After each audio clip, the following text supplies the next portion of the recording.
అపోస్తులుడైనటువంటి పేతురు గారు రాసిన పత్రికల్లో మొదటి పత్రిక 2వ అధ్యాయం 21వ వచన భాగాన్ని చదువుకుందాం. క్రీస్తు కూడా మీ కొరకు బాధపడి మీరు తన అడుగుజాడల యందు నడుచుకొనున్నట్లు మీకు మాదిరి ఉంచిపోయెను. చాలు, ప్రార్థన చేసుకుందాం. ప్రేమ కలిగిన తండ్రి, దయగలిగిన ప్రభువా, మీకు వందనాలు స్తోత్రాలు చెల్లిస్తున్నాం.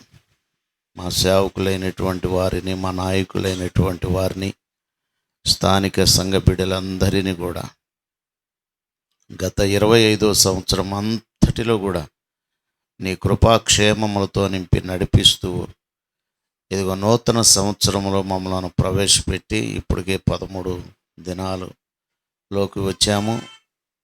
గత కాలం అంతా మీరు కాపాడారు. అందును బట్టి మీకు వందనాలు స్తోత్రాలు చెల్లిస్తూ ఉన్నాం.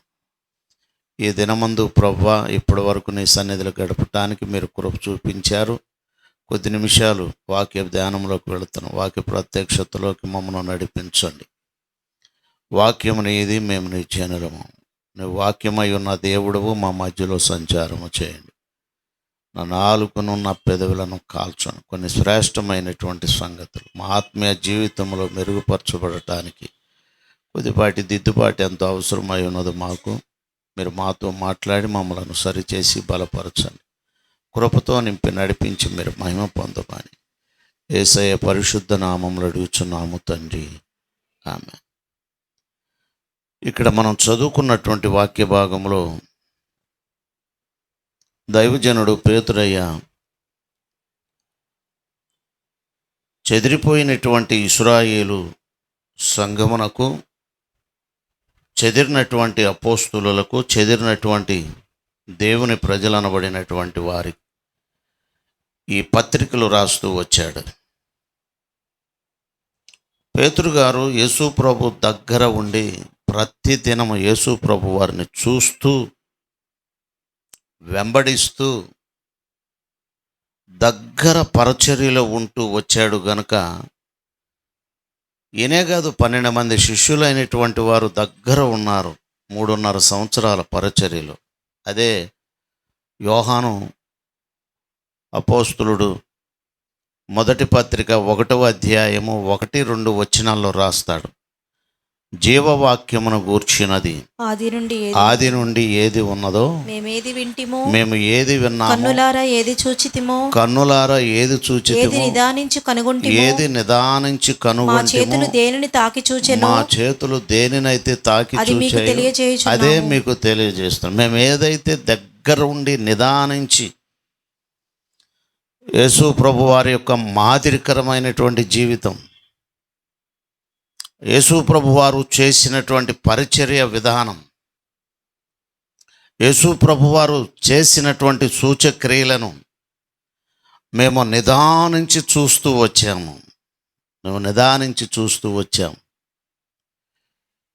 ఈ పూట మనం ఆలోచన చేస్తే దేవుని వాక్యాలు చెప్పటం, దేవుని వాక్యాలు వినటం ఎంతో బాగుంటుంది. కానీ దేవుని వాక్యము చొప్పున నడుచుకోవటం ఉందో చూసారా? సేవకులమైనటువంటి మనము కానీ, విశ్వాసులైనటువంటి మీరు కానీ చాలా కష్టతరముగా ఉంటుంది. బోధించటం చాలా ఈజీయే,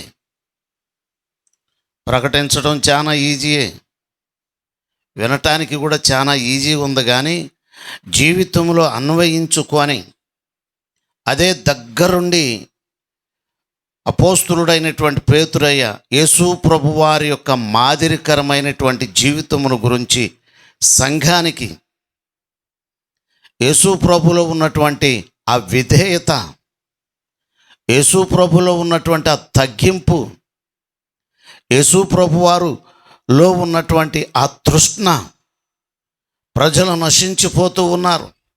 వారందరూ కూడా ఒకసారి చూస్తే కాపరులు లేనటువంటి గొర్రెల వలె వారి చెదిరిపోయి, చెల్లాచెదురైపోయి, తండ్రి అయినటువంటి దేవునితో సత్సంబంధాన్ని పోగొట్టుకొని వారి ఇష్టానుసారముగా గడుపుతూ ఉన్నటువంటి పరిస్థితుల మధ్యలో ఎంత దప్పికతో, ఎంత దాహముతో, ఎంత తృష్ణతో ఈ భూలోకానికి వచ్చి చెదిరిపోయినటువంటి ఇశ్రాయేలు వారందరినీ సమకూర్చి తండ్రి అయినటువంటి దేవునితో సమాధానపరచటానికి ఈ లోకానికి వచ్చినటువంటి వాడు.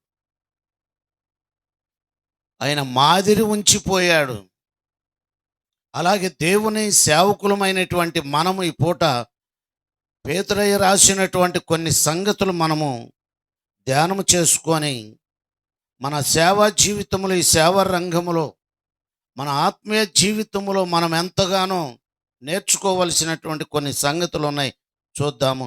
16వ వచనము, 2వ అధ్యాయము, స్వతంత్రులై 16వ అధ్యాయం 16వ వచనం. స్వతంత్రులై ఉండి దుష్టత్వమును కప్పిపెట్టుటకు మీ దుష్టత్వమును కప్పిపెట్టుటకు స్వాతంత్రమును వినియోగపరచక మీ స్వాతంత్ర్యమును వినియోగపరచక దేవునికి దాసులమని లోబడి దేవునికి దాసులమని లోబడి ఉండుడి. అందరినీ సన్మానించుడి, అందరినీ సన్మానించుడి, సహోదరులను ప్రేమించుడి, సహోదరులను ప్రేమించుడి, దేవునికి భయపడుడి, దేవునికి భయపడుడి, రాజును సన్మానించుడి. రాజును సన్మానించుడి. కొన్ని సంగతులను తెలియచేస్తూ వచ్చాడు. స్వతంత్రులై ఉండుడి అంటే స్వతంత్రులుగా ఉండి, నాకు స్వతంత్రం ఉంది కదా అని మనలో ఉన్నటువంటి దుష్టత్వము, నేను స్వతంత్రుని, పర్వాలేదు, నా మీద ఎవరునూ అజమాయిషి లేదు, నాకు కూడా దేవుని పిలుపు ఉంది, నాకు కూడా దేవుని దర్శనం ఉంది, నాకు కూడా దేవుని యొక్క ఏర్పాటు ఉంది, నేను కూడా పంపింపబడిన వాడను అని మన ఇష్టానుసారముగా మనకి ఇవ్వబడినటువంటి స్వాతంత్ర్యమును ఆసరా చేసుకొని మన ఇష్టానుసారముగా దుష్టత్వాన్ని, పాపమును, చెడును మనలో దాచిపెట్టుకొని జీవించేటువంటి వారముగా ఉండకూడదు. అక్కడ అదే చెబుతున్నాడు. స్వతంత్రులై ఉండి దుష్టత్వమును కప్పిపెట్టుటకు. నాకేం పర్వాలేదు, నాకు ఒక 100 మందో, 150 మందో, 50 మందో, 30 మందో, 40 మందో, ఒక సంఘమో, 2 సంఘాలో, 3 సంఘాలో నా చేతి కింద ఉన్నాయని మన ఇష్టానుసారముగా మనము అతిశయపడి గర్వించి దేవుని చిత్తానికి విరోధముగా, ఇదంతా ఏంటంటే దుష్టత్వమును మనలో కప్పిపుచ్చుకునేటువంటి వారముగా ఉండకూడదు. దేవుడు నిన్ను నమ్మి, దేవుడు నిన్ను పిలిచి ఒక సంఘమునో, 2 సంఘాలు, 3 సంఘాలు కొంత మేరకు పరిచర్యను అప్పగించినప్పుడు సేవకులమైనటువంటి మనము ఎదిగే కొందికి ప్రభు అయినటువంటి యేసుక్రీస్తు వారు పరిచర్య జరిగే కొలది, పరిచర్య చేసే కొలది ఆయన ఎంతగా తగ్గించుకున్నాడు, ఎంతగా విధేయత కలిగి ఉన్నాడు, ఎంతగా మాదిరికరమైన జీవితమును జీవించాడో మనందరికీ తెలుసు. ఎంత తగ్గించుకున్నాడమ్మా. చివరి దినాలలో శిలువ మరణమునకు వెళ్ళే ముందు ఆఖరి సమావేశం వేసి వాళ్ళందరినీ కూర్చోబెట్టి, అటో ఒక 6గురిని, ఇటో ఒక 6గురిని కూర్చోబెట్టి కొన్ని సంగతులను బోధించి, రాబో సంగతులను గురించి ప్రకటిస్తూ, తెలియచేస్తూ, బలపరుస్తూ, ప్రోత్సహిస్తూ ఆఖరికి ఇదిగో మీరు నాకులాగా చేయండి, నా రాకడ వరకు దీనిని చేయండి అని ఆయన లేచి ఒక తువాలను చేతబట్టుకొని శిష్యుల యొక్క పాదములు మట్టుకు వంగి, శిష్యుల యొక్క పాదములను కడిగి, మీరు ఇది నా రాకడ వరకు చెయ్యండి అని ఆనాడు అపోస్తులకు చూపిస్తూ ఆ మాదిరికరమైనటువంటి జీవితం చేయమని అప్పగించిపోయాడు. అదే రాశాడు. క్రీస్తు మనకు మాదిరి ఉంచిపోయాను. సేవకులమైనటువంటి మనము, బోధకులమైనటువంటి మనము, సంఘ కాపురులమైనటువంటి మనము మాదిరికరమైనటువంటి జీవితం, దేవుడు మనలను పిలిచాడు గనుక, ఎన్నుకున్నాడు గనుక, ఏర్పాటు చేసుకున్నాడు గనుక ఆయన ఏ మాత్రము ఏది కూడా తక్కువ చేయకోకుండా 25వ సంవత్సరం అంతా అద్భుతముగా ఆశీర్వదిస్తూ వచ్చాడు. నా పాస్టర్ గారు చెబుతూ వచ్చారుగా, ఏమీ లేకపోయినా ఏ రోజు కూడా పస్తులు ఉండలేదు. చిల్లిగవ్వ అప్పు కూడా లేదు. కారణం ఏంటో తెలుసా? పిలిచాడు, ఎన్నుకున్నాడు. ఎక్కడో అటు నుంచి ఇటు కంచి చెర్ల తీసుకొని వెళ్ళాడు. పిలిచాడు, మనలందరినీ పిలిచాడు. నిజముగా చెప్పాలంటే మనమందరము దర్శనము కలిగినటువంటి దైవ సేవకులం, పిలుపు కలిగినటువంటి సేవకులము, పంపబడితే వెళ్ళినటువంటి వారము, మన ఇష్టానుసారముగా వెళ్ళినటువంటి వారము కాము, మన ఇష్టానుసారముగా ఎంచుకొని వచ్చినటువంటి వారము కాదు. ఆయన పిలిచాడు. అందుకే పిలిచినటువంటి దేవుడు మనల్ని విడిచిపెట్టకుండా ఈ సంవత్సరాలన్నిటిలో కూడా నడిపిస్తూ వచ్చాడు. స్తోత్రం. ఎంత అద్భుతంగా పోషిస్తూ వచ్చాడు. ఎన్నో శ్రమలు, ఎన్నో కష్టాలు, ఎన్నో ఇబ్బందులు, ఎన్నో అవమానాలు, ఎన్నో ప్రతికూల పరిస్థితులు వాటిల్లినప్పటికీ కూడా వాటన్నిటి నుండి దేవుడు తప్పిస్తూ, సేవలు సమస్యలు వస్తాయి. వాళ్ళు కొట్టారు, వీళ్ళు కొట్టారు అన్నారు, మన గొడవలు చేస్తున్నారు అన్న. అపోస్తులకు వచ్చినంత కష్టము, నష్టము, శ్రమ, ఇబ్బంది నేటి తరములో మనకు రాలేదండి. అందుకు స్తోత్రము కలుగును గాక. ఉరికినే కాస్త కాలు దువ్వుతారు, దానికే భయపడిపోతే ఎట్లా? అవన్నీ భరిస్తానని కదా నువ్వు వచ్చింది, అవన్నీ భరిస్తామని కదా మనం వచ్చింది, అవన్నీ భరించటానికి కదా మనం వచ్చింది, అవన్నీ పొందుకోవటానికి కదా మనం వచ్చింది, అవన్నీ కూడా అనుభవించటానికి కదా మనం వచ్చింది. మరి శ్రమ దినమందు నువ్వు చేతగాని వాని వలె కృంగిపోతే ఎలాగా? ఆలోచన చేయండి. ప్రభు ఇదిగో ఇక్కడ చెప్పినటువంటి పేతురే చెప్పినటువంటి రీతిగా స్వతంత్రులై ఉండి దుష్టత్వం అనేటువంటిది, పాపం అనేటువంటిది, లోకం అనేటువంటిది కప్పిపెట్టుటకు మీ స్వాతంత్ర్యమును వినియోగపరచవద్దు, దాచిపెట్టుకోవద్దు. ఈ స్వాతంత్ర్యాన్ని చూడండి, కొరింథీ సంఘానికి రాసినటువంటి మొదటి పత్రిక, అపోస్తులుడైనటువంటి పౌలు గారు రాసినటువంటి పత్రికలో మొదటి పత్రిక 10వ అధ్యాయము 23వ వచన భాగంలో చూస్తే, అన్ని విషయముల యందు స్వాతంత్రము కలదు కాని నాకు స్వాతంత్రం ఉన్నది గాని అన్నియు చేయదగినవి అన్నియు కావు. చేయదగినవి కావు. అన్నిటి యందు నాకు స్వాతంత్రము కలదు అన్నిటి యందు గాని నాకు స్వాతంత్రము కలదు గాని అన్నియు క్షేమాభివృద్ధి కలుగచేయవు. అన్నియు క్షేమాభివృద్ధిని కలుగు చేసేవి కావు. ఎవడను తన ఏమన్నాడు కొరకే తెలుసు? కాదు. అన్ని విషయంలో నాకు స్వాతంత్ర్యం ఉంది.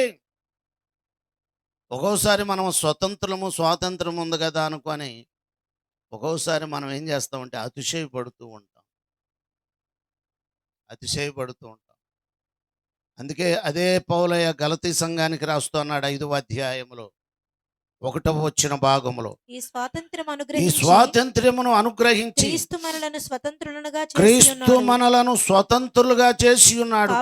కాబట్టి మీరు స్థిరముగా నిలిచి మరలా దాస్యమును మరలా కాడి దాస్యం అనే కాడి క్రిందకు చిక్కుకొనకుడి. చిక్కుకోవద్దు అని తెలియచేస్తూ ఉన్నాడు.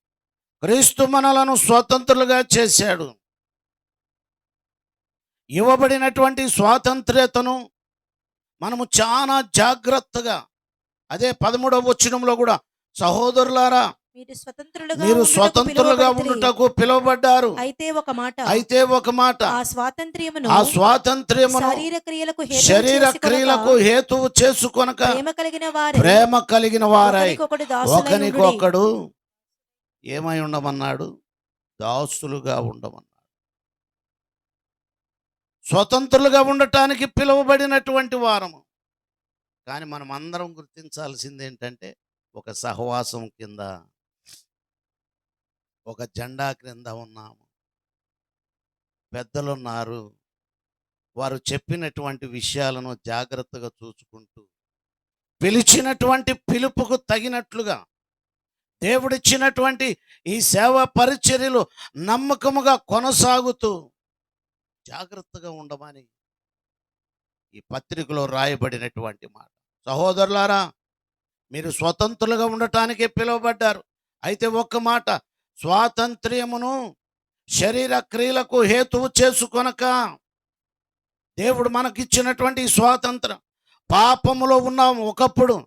దేవుడు మనకు ఆ పాపపు విముక్తిని కలుగు చేసి రక్షణ ఇచ్చి ఈ సేవా రంగంలో నిలబెట్టి మనకు ఒక గొప్ప ఆజ్ఞను, ఏంటి ఆజ్ఞ అంటే, నేను మిమ్మను ప్రేమిస్తూ ఉన్నాను గనుక మీరు కూడా ఒకరినొకరు ప్రేమించుకోండి అని చెప్పినట్లుగా మనము ప్రేమ కలిగిన వారమై ఒకరిని ఒకరు ఏం చేసుకోమన్నాడు? గౌరవించుకోమన్నాడు.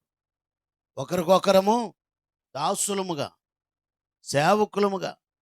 అంతేగాని మనకున్నటువంటి ప్రకృతి సంబంధమైనటువంటి ఈ వనరులను చూచుకొని మనము ప్రభువులుగా ఉండటానికి కాదు పిలువబడింది. ఒకవేళ ఒక సేవకుడు నీకంటే చిన్నవాడైతే చక్కగా గౌరవించటం, నీకన్నా పెద్దవాడైతే గౌరవించటం, ప్రేమించటం.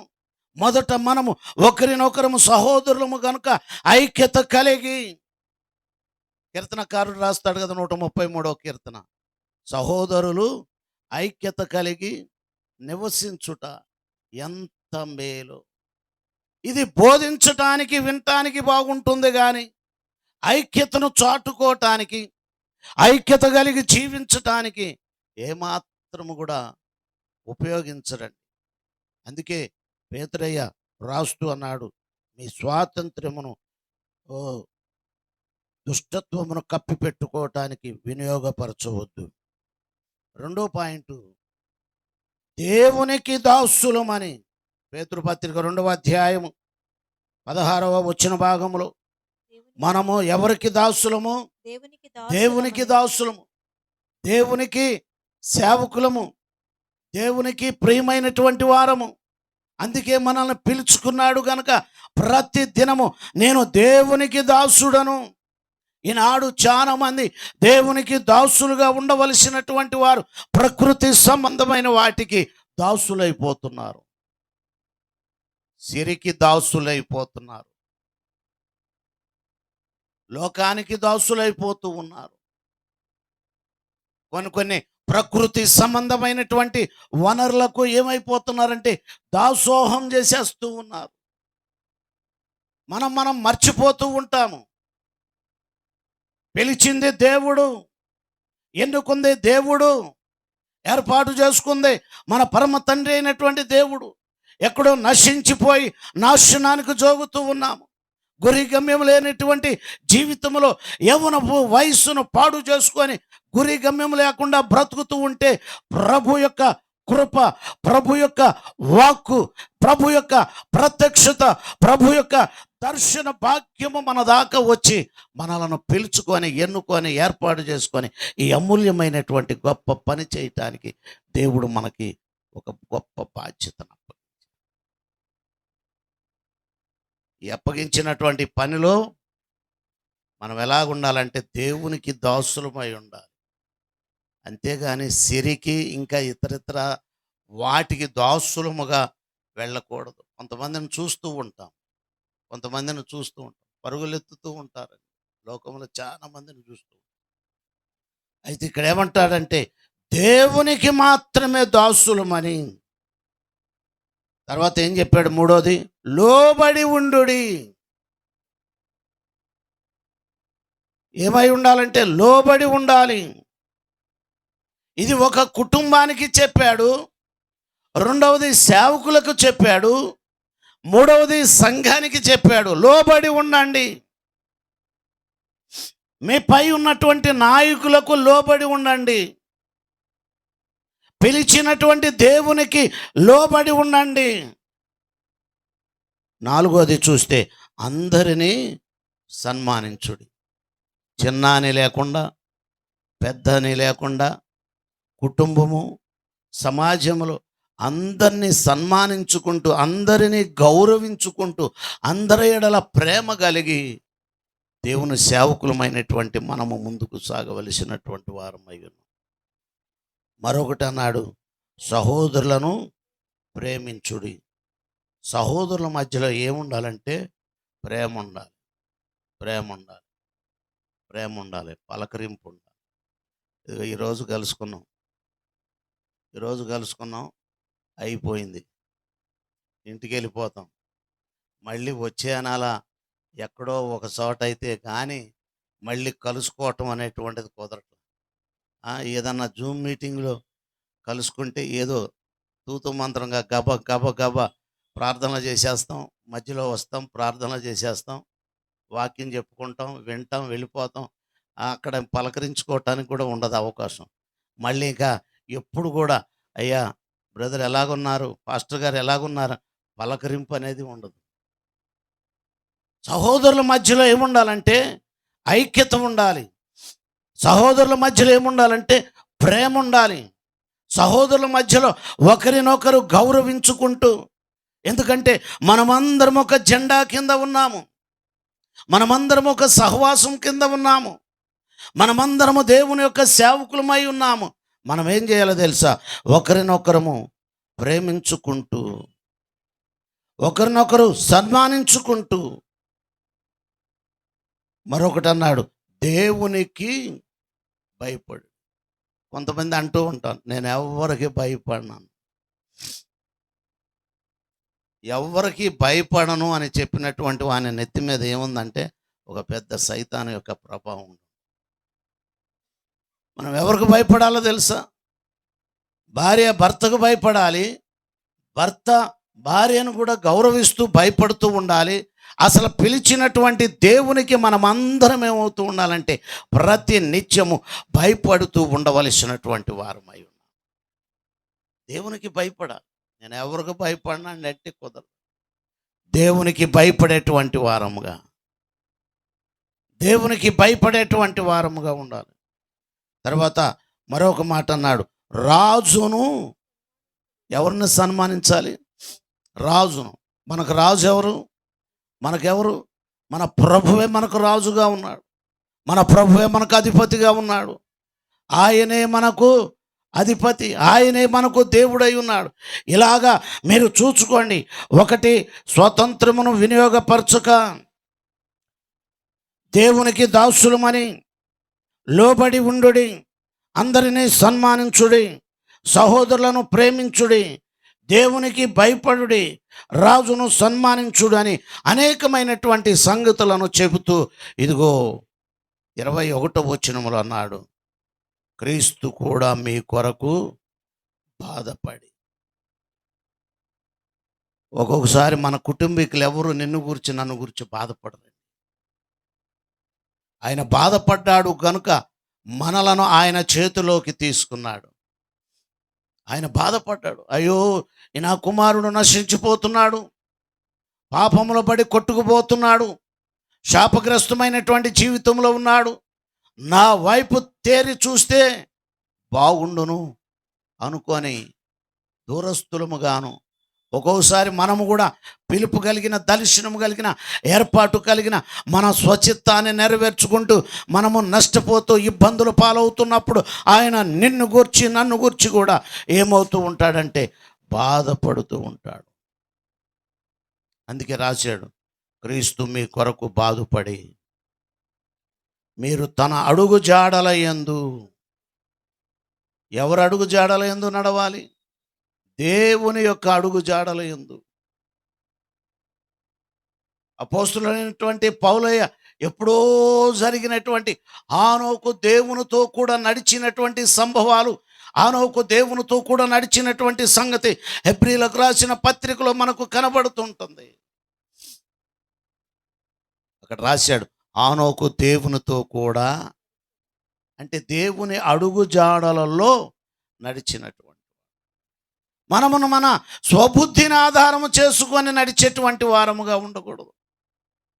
లేచిన వెంటనే ప్రభు పాదాల దగ్గరకు వెళ్ళి కూర్చొని, ప్రభువా ఈ దినమందు నా జీవన విధానము ఎలాగా జరగాలి, నా పనేంటి, నా పరిచర్య ఏంటి, దేవునిని అడిగి, ఒక్కొక్కసారి దేవునికి చెప్పకుండా, ఒక్కొక్కసారి దేవునికి తెలియకుండా, ఒక్కొక్కసారి దేవునికి మొరపెట్టుకోకుండా మనం స్వబుద్ధిని ఆధారము చేసుకొని పరుగులెత్తుకుంటూ వెళుతూ ఉంటాము. అందుకే మనకు ఒక్కొక్కసారి ఏమవుతుందో తెలుసా? అపజయం. మనం దేవునికి ముందు చోటివ్వాలి, దేవుని సన్నిధిలో ముందుగా ప్రార్థించాలి. లేచిన వెంటనే దినచర్య కొరకు ప్రభువుని అడగాలి. ఆయన అడుగు జాడలలో నడిచేటువంటి వారముగా, ఆయన సన్నిధిలో జీవించేటువంటి వారముగా ఉండాలి. ఒక్కొక్క మారు పేతురు యేసయ్యతో కలిసి పని చేస్తున్నటువంటి ఆ కాలంలో తొందరపడినటువంటి పరిస్థితులు కూడా ఉన్నాయి. ఒకసారి అన్నాడు, నేను కూడా నీ వలే నీళ్ళ మీద నడవాలని ఉంది. ఎట్ట నడుస్తావు? ప్రభు నడిచాడంటే గల కారణం ఏంటో తెలుసా? ఆయన దేవుని కుమారుడు ఒకటైతే ఆయన ప్రతి రాత్రి ఏం చేస్తూ వచ్చాడంటే, మరుసటి రోజు నీళ్ళ మీద నడవాలనో, మరుసటి రోజు సువార్త వ్యాపకం చేయాలనో, లేకపోతే అద్భుతాలు చేయాలనో ఏం చేస్తూ ఉంటాడంటే రాత్రంతా కూడా ప్రార్థన చేస్తూ వచ్చేవాడు. కొండల మీదకి వెళ్ళిపోయి, తోటల్లోకి వెళ్ళిపోయి, ఒంటరిగా ఏకాంతముగా తండ్రికి తెలియకుండా ఏ పని చేసినటువంటి వాడు కాదు. ప్రార్థన చేసేవాడు. ఆ ప్రార్థన ఫలితమే ఆయన నీళ్ళ మీద నడవగలిగాడు. దేవుడు వాగ్దానం ఇచ్చినా, దేవుడు దిగి రమ్మన్నా, ఒకవేళ దిగి నడిచినా కొంత దూరం వెళ్ళే తలకి ఏమైపోయాడు? మునిగిపోసాగెను. కారణం ఏంటో తెలుసా? సరైనటువంటి ప్రార్థన, సరైనటువంటి అవగాహన లేదు. అందుకే కాబోలు శిష్యులందరూ కలిసి ఒకరోజు మూకుమ్ముడిగా ప్రభు దగ్గరికి వెళ్ళి ప్రభుతో అడిగారు, ప్రభువా మాకు ప్రార్థన చేయటం నేర్పించయ్యా. రెండు విషయాలు యేసు ప్రభు వారిని అడిగారు. ఒకటి, ప్రార్థన చేయటం నేర్పించు. రెండోది, మా విశ్వాసమును వృద్ధి చేయి. చాలు ఈ రెండు. విశ్వాసులైన, సేవకులమైన మన జీవితాలలో ప్రార్థన అలాగే విశ్వాసపు పాళ్ళు సంవత్సరాలు గడిచే కొలది, సంవత్సరాలు పెరిగే కొలది మన విశ్వాసపు పాళ్ళు ఏమవుతూ ఉండాలంటే పెరుగుతూనే ఉండాలి. పోయిన సంవత్సరం 25వ సంవత్సరంలో నువ్వు ఎలాగున్నావో 26లో అలాగ ఉండటానికి వీలు లేదు. ఇంకా ఆత్మీయ జీవితాన్ని పెంపొందించుకో. ఒక్కొక్కసారి సేవకులమైనటువంటి మనము, విశ్వాసులమైనటువంటి మనము ఏమవుతూ ఉండాలంటే మార్పు చెందుతూ ఉండాలి. డిసెంబర్ రాగానే దేని కొరకు ఎదురు చూస్తాం చెప్పండి? అర్ధరాత్రిలో నాయన గబ్బిళ్ళల్లాగా కాసుకొని ఉంటారు. దేనికి? డేటు మారటం కోసం. అది మారిపోయింది. నువ్వు నేను 25లో ఎట్టున్నావో 26లో కూడా అట్లాగే ఉండిపో. మనం నేర్చుకోవాలి. అదిగో అదే ఈ శిష్యుడు దేవునికి దగ్గరగా ఉండి దేవుని యొక్క అడుగు జాడల యందు నడుచుకున్నాడు.